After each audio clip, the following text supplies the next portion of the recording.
எல்லாரும் பெரிய மனுஷன் தான், விஷயம் வெளியே தெரியாத வரைக்கும். தெரிஞ்சுட்டா எல்லா மனுஷனும் அற்ப. நீ எவ்வளவு பணம் இருக்கோ அது வரைக்கும் ஒரு பெரிய மனுஷன் தான். இயேசுநாதர் பைபிள்ல சொல்லுது, இயேசுநாதர் ஒரு நாள் ஒரு குச்சியை வச்சு கீழே ஏதோ எழுதிக்கிட்டு இப்படி கிறுக்கிக்கிட்டே இருந்திருக்காரு. சரி, தரையில மண்ணுல. அப்போ ஒரு 50 பேர் ஒரு பெண்ணை கொண்டு வந்து நிறுத்தி அவர்கிட்ட சொல்றாங்க, ஐயா இந்த பொண்ணு விபச்சாரி, அதை நேரடியாக நாங்கள் எல்லாம் பார்த்துட்டு அவளுக்கு தண்டனை கொடுங்கன்னு கொண்டு வந்து நிறுத்துறாங்க. இப்போ அவர் என்ன செய்யறாரு? அன்பை போதிக்கிறார். இயேசுநாதர் அன்பை போதிக்கிறார். இவர் தண்டனை கொடுக்கணும்னா அந்த நாட்டோட சட்டம் தப்பு பண்ணவங்களை கல்லால் அடித்து கொல்லணும். இவர் அந்த தண்டனைப்படி கல்லால் அடித்து கொல்லுங்கன்னு தண்டனை கொடுத்தாருன்னா அவர் போதித்த அந்த அன்பு பொய்யா போயிடும். ஒருவேளை அன்பின்படி அவளை மன்னிச்சு விட்டார்னா தவற மறைச்சிட்டாருன்னு அந்த நாடு அவர் மேல நடவடிக்கை எடுக்கும். இப்ப ரெண்டுக்கு இடையில தர்ம சங்கடமான சூழ்நிலையில இருக்கிறாரு ஐயா இயேசுநாதர், இறைமகன். இப்ப முடிவா ஒன்று சொன்னார். அவரு வந்திருந்த 50 பேரையும் பார்த்து, நீங்க யாரு தப்பு செய்யாத, இதுல வந்திருக்கவங்க இல்லை, யாரு தப்பு செய்யாதவரோ முதல் கல்லு அவங்க எரிங்கன்னாராம். வந்திருக்கவங்கள யார் தயவு செய்யவில்லையோ முதல் கல்ல நீங்க எரிங்கன்னார். உடனே அதுல இருந்து எல்லாரும் பின்னோக்கி இப்படி நடந்தாங்களாம். அதுல எழுதி இருக்கு. அதை எழுதிட்டு குறிப்பா என்ன சொல்றாரு? 60 வயது முதிர்ந்தவர் கூட பின்னோக்கி சென்றார்னு. வயசு கூடிச்சுங்கிறதுக்காக பெரிய மனுஷன் சொல்ல முடியுமா? கண்ணுக்குட்டி தேடி வந்த கண்ணுக்குட்டினா,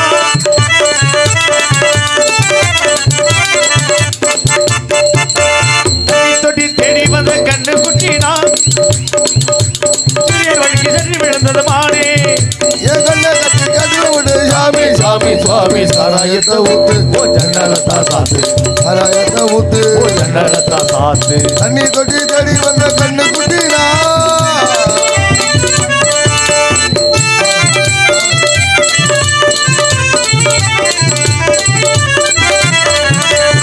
புட்டி தொட்டதாலே புத்திக்கிட்டு போனே, ஊறுகாய் கொண்டா உன்னை தொட்டுக்கிறேன், புத்திக்கிட்டு போனே ஊறுகாய் கொண்டா உன்னை தொட்டுக்கிறேன், புத்தி தொட்டதாலே புத்திக்கிட்டு போனே ஊறுகாய் கொண்டா உன்னை தொட்டுக்கிறேன், ரொம்ப வந்தாராக வருகொண்டா இதுவும் வந்தாதம்மா கொண்டாடி அண்ணா, இதுவும் பத்தாதடி கொண்டாடி அண்ணா, ராஜா பிடிவேடி போடுறா பார்த்து கோப்பதல்லாடி அது நீண்டாலே தண்ணி தொட்டி தேடி வந்த கண்ணு குட்டினா,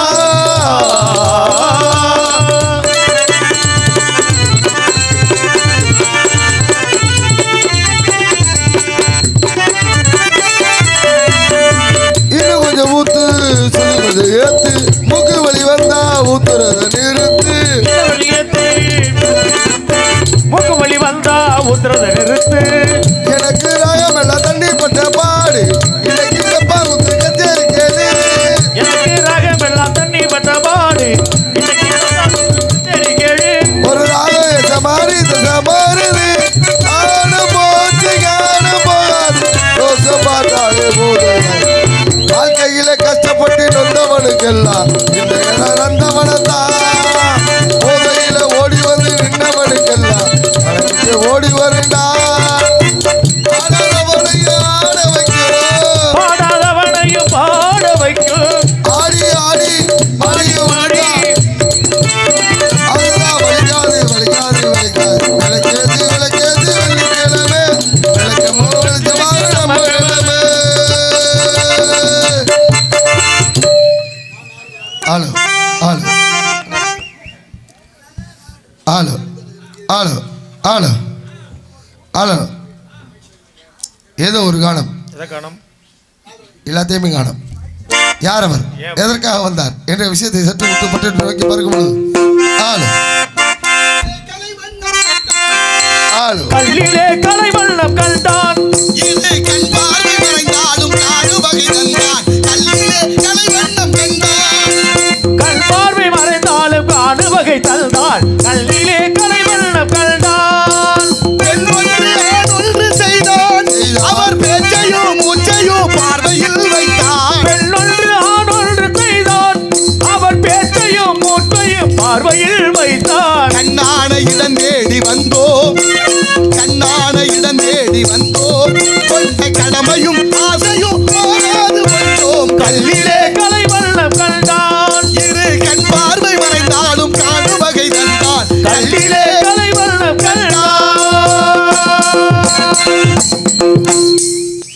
வணக்கம். நன்றி நன்றி. சார் ஹலோ இது சார் ஆமா ஆமா ஆமா ஆமா ஆமா ஆமா எதுக்கு ஆமா ஆமா ஆமா ஆமா இப்ப ஆமா போடுறவங்க தான் இல்ல ஆமா ஆமா ஆ. அவங்க தான் வாழ்க்கை. இப்ப யாரு ஆமா போடுறாங்களோ அவங்களுக்கு தாங்க வாழ்க்கை. வாழ்க்கை ஆமா உண்மைக்கும் பொய்க்கும் எவ்வளவு தூரம்? ஆமா கொஞ்சம் உண்மைக்கும் பொய்க்கும் எவ்வளவு தூரம்? பொய் பளபளன்னு தெரியும், ஆமா உண்மை வந்துருச்சுன்னா பொய் என்ன ஆகும்? மறைஞ்சு போயிடும். பனித்துளி சூரியனை கண்டு மறைவது போல. நீங்க பெரிய மனுஷன் நினைக்கிற பாரு, எல்லாரும் பெரிய மனுஷன் தான். என்ன எதனால? விஷயம் வெளியே தெரியாத வரைக்கும். தெரிஞ்சிச்சுன்னா எல்லாரும் பெரிய மனுஷன் தான், விஷயம் வெளியே தெரியாத வரைக்கும். தெரிஞ்சுட்டா எல்லா மனுஷனும் நீங்க எவ்வளவு பணம் இருக்கோ அது வரைக்கும் ஒரு பெரிய மனுஷன் தான். இயேசுநாதர் பைபிள்ல சொல்லுது, இயேசுநாதர் ஒரு நாள் ஒரு குச்சியை வச்சு கீழே ஏதோ எழுதிக்கிட்டு இப்படி கிறுக்கிக்கிட்டே இருந்திருக்காரு. சரி, தரையில மண்ணுல. அப்போ ஒரு 50 பேர் ஒரு பெண்ணை கொண்டு வந்து நிறுத்தி அவர்கிட்ட சொல்றாங்க, ஐயா இந்த பொண்ணு விபச்சாரி, அதை நேரடியாக நாங்கள் எல்லாம் பார்த்துட்டு அவளுக்கு தண்டனை கொடுங்கன்னு கொண்டு வந்து நிறுத்துறாங்க. இப்போ அவர் என்ன செய்யறாரு? அன்பை போதிக்கிறார். இயேசுநாதர் அன்பை போதிக்கிறார். இவர் தண்டனை கொடுக்கணும்னா அந்த நாட்டோட சட்டம் தப்பு பண்ணவங்களை கல்லால் அடித்து கொல்லணும். இவர் அந்த தண்டனைப்படி கல்லால் அடித்து கொல்லுங்கன்னு தண்டனை கொடுத்தாருன்னா அவர் போதித்த அந்த அன்பு பொய்யா போயிடும். ஒருவேளை அன்பின்படி அவளை மன்னிச்சு விட்டான்னா, தவற மறைச்சிட்டாருன்னு அந்த நாடு அவர் மேல நடவடிக்கை எடுக்கும். இப்ப ரெண்டுக்கு இடையில தர்ம சங்கடமான சூழ்நிலையில இருக்கிறாரு ஐயா இயேசுநாதர், இறைமகன். இப்ப முடிவா ஒன்று சொன்னார். அவரு வந்திருந்த 50 பேரையும் பார்த்து, நீங்க யாரு தப்பு செய்யாத, இதுல வந்திருக்கவங்க இல்லை, யாரு தப்பு செய்யாதவரோ முதல் கல்லு அவங்க எறிங்கன்னாராம். வந்திருக்கவங்கள யார் தயவு செய்யவில்லையோ முதல் கல்ல நீங்க எறிங்கன்னார். உடனே அதுல இருந்து எல்லாரும் பின்னோக்கி இப்படி நடந்தாங்களாம். அதுல எழுதி இருக்கு. அதை எழுதிட்டு குறிப்பா என்ன சொல்றாரு? 60 வயது முதிர்ந்தவர் கூட பின்னோக்கி சென்றார்னா, வயசு கூடிச்சுங்கிறதுக்காக பெரிய மனுஷன் சொல்ல முடியுமா? அதைத்தான் வள்ளலார் சொல்றாரு. அத்தனை அடிகாரிகளும் மாணிக்கவாசர் சொல்றாரு, வேகம் கெடுத்தாண்ட வேந்தனடி வெல்கன்னு. எவ்வளவுதான் இருந்தாலும் புத்திங்கிறது அடிப்படை குணம்னு ஒன்று இருக்கும்ல, அது மாறாது சாமி. மண்ணோட தரா வளரக்கூடிய பயிர் காட்டும். நல்ல குடும்பத்து பிள்ளைங்க எப்படி தெரிஞ்சுக்கலாம்? நடை உடை பாவனை. ஆனா அயல் நாடுகள் எல்லாம் சரியா எல்லாம் இருக்கு. இங்க என்னென்ன சிக்கல் இருக்கு அந்த சிக்கல் அங்க இருக்கு. சரியா வச்சிருக்காங்கல்ல. அதுக்கு அவங்க நடந்துக்கிற விதத்தை பொறுத்து இருக்கு. ஆமா, இப்ப நீங்க என்ன உங்களை எல்லாம் பாத்துட்டு போலான்னு வந்தேன். பாத்துட்டு போயிட்டு வாங்க. அதுக்காக வந்தது புதுசு உழுது இருந்துச்சுன்னு போக முடியுமா? போக முடியாதுல்ல. ஆமா, உழுகணும், விதைக்கணும், அது விளைஞ்சா அறுக்கணும். குஜராத்ல ஒரு மூடை நெல்லு மூடை விலை 3000 ரூபா. யாரை கேட்கிறாங்க? இங்க மட்டும் என்ன விலை வைக்குது யாருக்கு தெரியும்? காலம்புறா உழைக்கிற வேளாண்குடி மக்கள் பட்டினியாவும் பசியாவும் ஏழையாவே இருக்கான். இந்த நம்ம திருப்பத்தூர் ரோட்ல இருந்து பைபாஸ் ரோட்ல அத்தனை மூட்டை கிடக்குது. என்ன மூட்டை? ஆமா, அங்கே வரையில மூக்கு தாங்க முடியும். அதை சகிச்சுக்கிட்டு தானே போறாங்க வர்றாங்க. அதுல ஆமா, எப்படி அது விவசாயிகள் பாவம் இல்லையா சாமி? பாவம்யா. சோறு ரொம்ப முக்கியம் இல்ல. சோறு விவசாயம் பண்ண முடியுது? அப்ப முடியல. காட்டுக்குள்ள போனா வெறும் பாட்டலா கிடக்குது. அதைத்தான் நானும் சொல்றேன். எங்க கேக்குறீங்க? இல்ல கேட்க மாட்டேங்கிறாங்க. சரி கிட்ட. ஆமா, இப்ப நீங்க என்ன வேலையா வந்தீங்க? அதான் இங்க சத்தம் கேட்டுச்சிங்க. அது சத்தம் கேட்டு போது நீங்க யாருன்னு கேக்குறீங்க? ஓ, நான் மேலூர்ல இருந்து வர்றேன் தம்பி. என் பேர் நாரத மகரிஷி. கொட்டாம்பட்டி. மேலூர் அங்கேயும் போனியா? அங்கதான். காரைக்குடில இருந்து இப்படி வந்தா ரொம்ப பக்கம்ல. ஆமால, காரைக்குடில இருந்து ரொம்ப பக்கமா. இந்த குன்றக்குடி. மேலூர்னா மதுரை மேலூர். அங்கே இருந்தா வந்தேன். மேலுலகம் தேவலோகத்திலிருந்து வர்றேன் நேரடியா. இந்த குன்றக்குடி தெரியும், குன்றக்குடியான் இருக்கிறார் பக்கத்துல. குறையாவும் தீர்க்கக்கூடிய ஒரு அருமையான நல்ல செய்தி சொன்னீங்க. ஜீவாவும் காந்திஜியும் சந்திச்ச இடம் குன்றக்குடி. சிராவையில் காந்தி நினைவு மண்டபத்தை தொடங்கினவர் அவரு. எப்படி வாழ்ந்திருக்கிறாரு பாருங்க. அதே நான் பேசுறேன் ஒரு தம்பிக்கிட்ட. அவருக்காக, ஐயா இப்படி எல்லாம் இருந்தாங்களா? நிஜமாவே இப்படி வாழ்ந்திருக்காங்களா?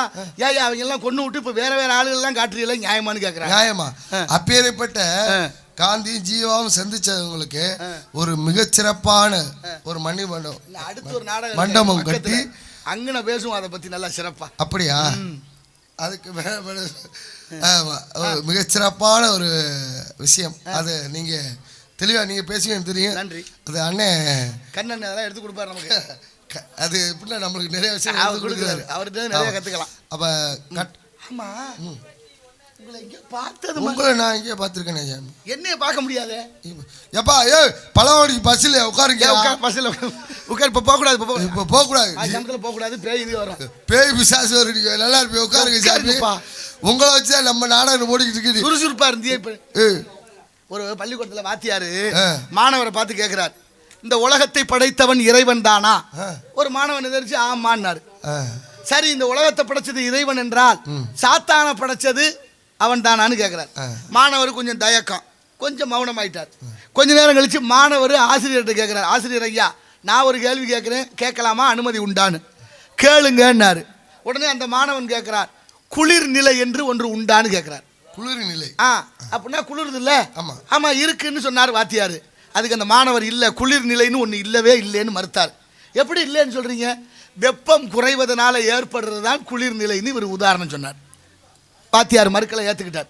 அடுத்து கேட்குறாரு மாணவர் ஆசிரியரை, ஐயா இரவுன்னு ஒன்று இருக்கா? ஆமா இருக்குல்ல, இரவு இருக்கு, பகல் இருக்கு, என்ன இப்படி கேட்குறீங்க? இல்லவே இல்லைன்னாரு மாணவர். எப்படியா இல்லைங்கிற? ஆமா, வெளிச்சம் பற்றாக்குறைவு தான் இந்த இருள் அப்படின்னு கேளுங்க வாங்க. வெளிச்சம் பற்றாக்குறைவு தான் இருள் அப்படின்னு சொல்றாரு. ஆமா, பழவாங்குடி சுப்பு நிலையத்தார்கள் ஜிவி செங்குட்டுவன் அருமை மாமா, மதிப்பிற்கு மரியாதைக்கு முறைய ராஜ நடிகர் செங்குட்டுவன் மாமா அவருடைய நண்பர்கள் ரசிகர்கள் சொல்ல, அவர் எப்பவுமே சொல்லியிருக்காரு, ரசிகர்னு சொல்லாத, எல்லாம் நண்பர்கள், எல்லாருமே நண்பர்கள், எல்லாம் யாதும் ஊரே யாவரும் நண்பர்கள் சொல்லும் போதுதான் நம்மளுக்கு வந்து உறவுகள் வளரும். ரசிகர்னா இன்னைக்கு பார்ப்பாங்க, நாளைக்கு மறந்துட்டு போயிடுவாங்க. நண்பர்கள் சொல்லி பழகு, அண்ணன் தம்பி பழகு, அப்படி ஒரு நல்ல பழக்கம். இப்போ என்னாச்சு? மாணவர் கேட்டாரு. நன்றி நன்றி நன்றி. மாணவர் சொன்னாரு, இரவுன்னு ஒன்றும் இல்லை, வெளிச்சத்தினுடைய ஒளி பற்றாக்குறை இரவு ஏற்படுதுன்னாரு. அப்படின்னா சாத்தான படைச்சதான்னு கேட்டார்ல, முடிவு என்ன சொல்ல வர்றாரு? நம்பிக்கை குறைகிற போது கடவுள் இல்லை, சாத்தான நம்ப வேண்டிய சூழல் வருது. அப்ப நம்பிக்கை தான் வாழ்க்கையினுடைய அஸ்திவாரம். சொன்னவர் யார் தெரியுமா? இந்த உலகம் போற்று விஞ்ஞானியான ஆல்பர்ட் ஐன்ஸ்டீன் அவர்கள். கொண்டாடணும்ல? கொண்டாடணும். இருக்குல்ல? எனக்கு ஒரு சின்ன சந்தேகம் சாமி. என்ன? இப்ப சூரியகாந்தி பூ இருக்கு, பகல்ல எப்படி இருக்கும்? சுருங்கி இருக்கும். பகல்ல தலைகீழா இருக்கும். தலைகீழா இருக்கு. சூரியன் உதிக்க உதிக்க அது மேல உதிக்க அதுல இருந்து அப்படியே வரும். சூரியன் இருக்க பக்கமே வரும். எந்த பக்கம் மறையுதோ அப்படியே போகும். அந்த பக்கம் போய் சூரியகாந்தி பூ மடங்கிக்குது. ஆமா. இதுக்கு என்ன காரணம்? ஏன்னா இப்ப எவ்வளவு உயரத்துல இருக்கு மேகம், அதை பார்த்து மயில் நடனம் இடுது. இதை நாங்கள் காலைல பேசிட்டு வந்தோம், நானும் ரத்னா பண்ணேன். இன்னைக்கு இதை பத்தி பேசு அப்படின்னு நாங்கள் ரத்னா பண்ண சொல்றேன் கேளுங்க. இப்ப மேகத்தை கண்டு மயில் நடனம் இடுது. ஏன்? மேகம் வந்தா அதுக்கு ஒரு புத்துணர்வு ஏற்படுது. இந்த தொடர்பை இயற்கை அமைத்து கொடுத்துருக்கு. அதான் இறைவன் நான் சொல்றேன். இப்ப அடுத்து சூரியன் எவ்வளவு உயரத்தில் இருக்கு? பூமிக்கும் சூரியனுக்கும் உள்ள இடைவெளி தூரம் 16,000 யோசனை தூரம். புவி சுழற்சி. அந்த அட்சரேகை தீர்க்கரேகை. ஆமா, சூரியனுக்கும் பூமிக்கும் உள்ள தூரம் இவ்வளவு. ஆனா சூரியன் வந்தோடனே தாமரை மலருது. இப்ப சந்திரன் எவ்வளவு தூரத்தில் இருக்காரு? சந்திரனை கண்டு அள்ளி மலருது. இதுக்கெல்லாம் ஒரு தொடர்பு. பூக்கள்லாம் மலர்வதற்கான சூரியனை பார்த்து பூக்கள் மலருது. ஆமா. இப்ப அதே மாதிரி நீங்க ஒரு கவலையா இருக்கிறீங்க, உங்க நண்பரை நினைப்பீங்க, என்ன 2 நாளா பேச காணி, என்ன பண்றாரு நினைச்ச அடுத்த வினாடி உங்களுக்கு தொலைபேசி வரும். வருதா? வருது. இந்த உணர்வெல்லாம் இயற்கையினுடைய நியதி, அது இறைவன் எண்ணத்தினுடைய ஆற்றல், என்ன அலைகள். அதுபோல இந்த சூரியகாந்தி பூ பேரே சூரியகாந்தி, சூரியனுடைய வெப்பத்தையே ஈர்த்து வளரக்கூடியது. அது அப்படியே மாறி வந்து போய்கிட்டு இருக்கும். இந்த அனிச்சை செயல், தன்னிச்சை செயல்னு 2 இருக்கு. அனிச்சம்னா என்ன? அனிச்சை செயல்னா என்ன? தானா இயங்குவது. அன்னிச்சை செயல்னா இன்னொருத்தர் இயக்க வைக்கிறது. அதனாலதான் அநாகதம்னு பேர். நாகதம்னா தட்டுவது, அநாகதம் அநாகரிகம். நாகதம்னா தட்டுவது, அநாகதம்னா தட்டப்படாது. உங்களுக்கு இன்னும் புரியுற மாதிரி சொல்றேன். மூலாதாரம், சுவாதிஷ்டானம், மணிபூரகம், அநாகதம், விசுத்தி, ஆக்ஞா. இதுல அநாகதம்ங்கிற இந்த இதயம் யாரும் சொல்லி கொடுத்து தட்டுறதுல தட்டிக்கிட்டே இருக்கும். அது தட்டாமல் நின்றுச்சுன்னா காலையில வேற ஆளுக தட்டிடுவாங்க. அப்படிப்பட்ட தட்டப்படாமலே ஓசை வர்ற இடம் இதயம் போலே. அது இயற்கையினுடைய அமைப்பு. சூரியனை பார்த்து மலர்றது சூரியகாந்தி பூ, அதுபோல சூரியனை பார்த்து மலர்றது தண்ணியில தாமரை. இப்ப சூரியனுக்கும் தாமரைக்கும் ஒரு தொடர்பு இருக்கா இல்லையா? இப்ப சூரியன் எல்லாரும் தொடர்புலாம் இருக்குல்ல. சூரியன் இல்லாம ஒன்றும் இயங்காது. இப்ப சந்திரனுக்கும் அள்ளிக்கும் ஒரு தொடர்பு இருக்கிற போது ஏன் சூரியனுக்கும் தாமரைக்கும் தொடர்பு இருக்கப்படாது? அதை கேட்குறேன். இருக்கலாமா? இருக்கக்கூடாதா? இருக்கக்கூடாது. இருக்கலாம். ஒரு கணப்பனை அப்படி இருக்கு பாருங்க. சரி, இருக்கட்டும். ஆமா, நல்ல கேள்வியெல்லாம் கேட்குறீங்களே. இல்ல காலைல பேசிட்டே வந்தோம். சரி, நானும் ரத்னா பண்ணேன், நிறைய விஷயங்கள் பேசிட்டு வந்தோம். சரி, அப்ப இந்த மாதிரி விஷயங்களை யாராட்ட இன்னமும் தெளிவா சொல்லிடுறேன். ஒன்றும் பிரச்சனை இல்லை, பாருங்க. நிறைய விஷயங்கள் இருக்கு.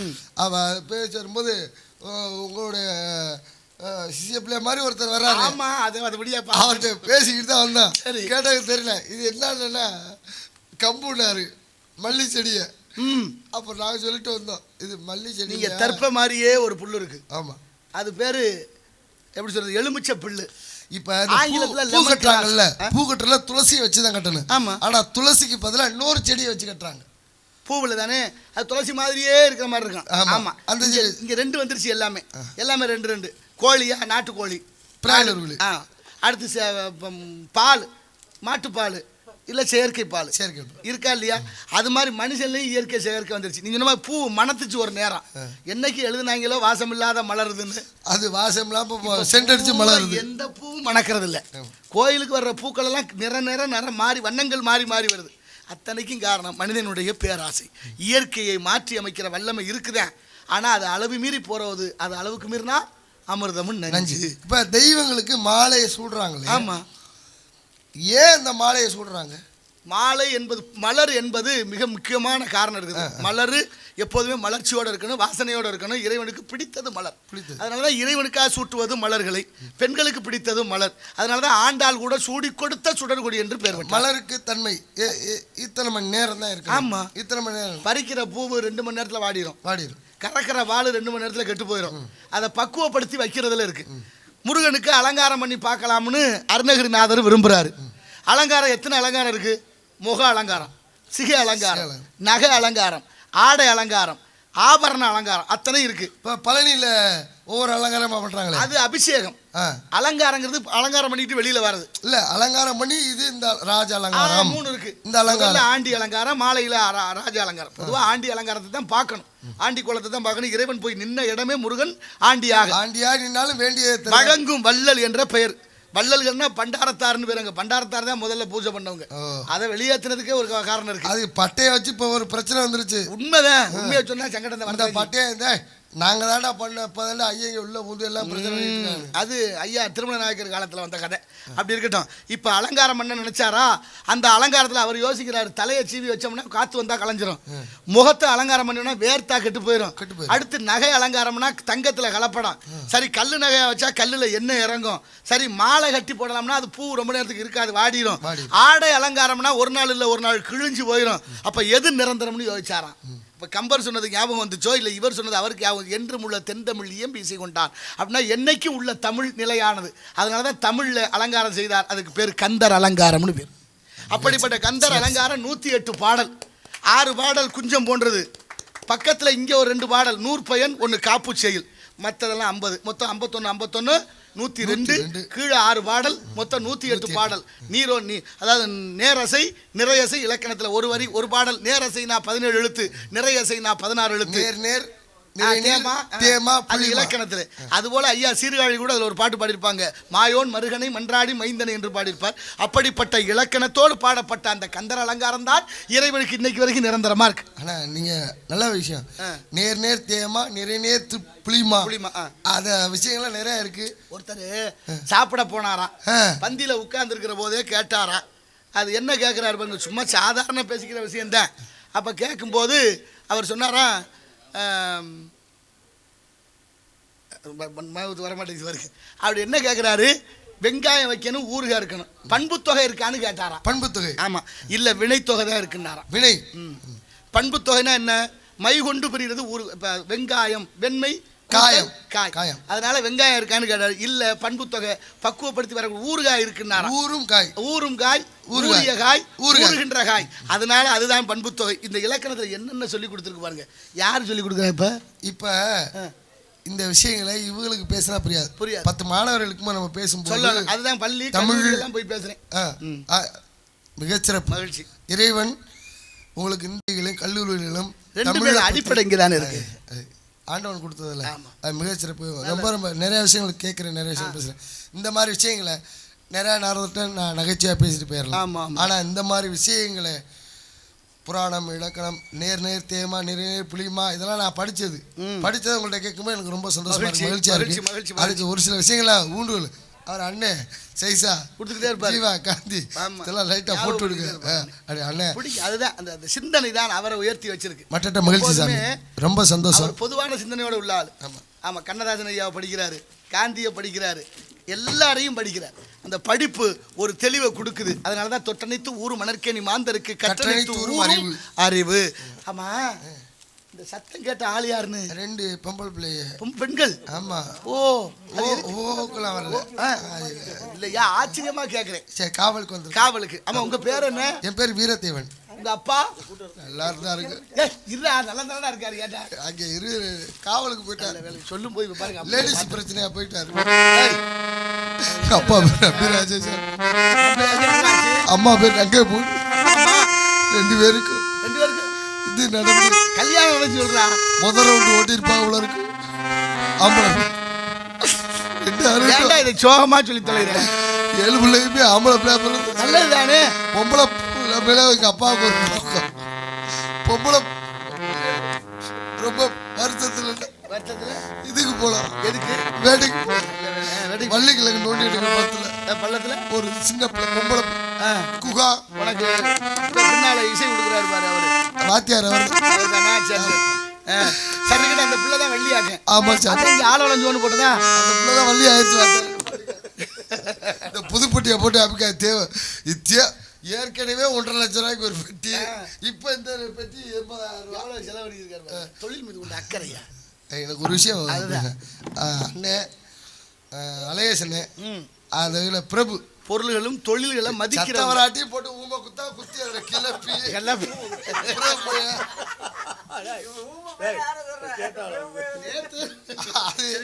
இன்னொரு இதெல்லாம் மீறின ஒரே ஆளு விஸ்வநாதன். எதையுமே இருக்காது.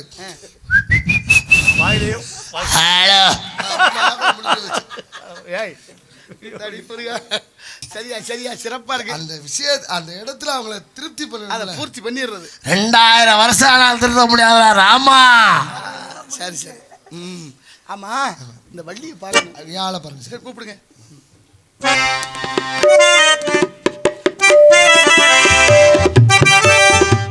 மாமணி வரும் வழிக்கு வரலாம்.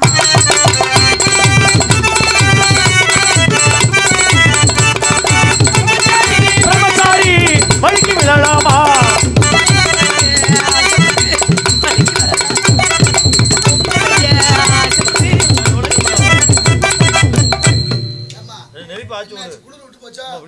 ரொம்ப குளிருது.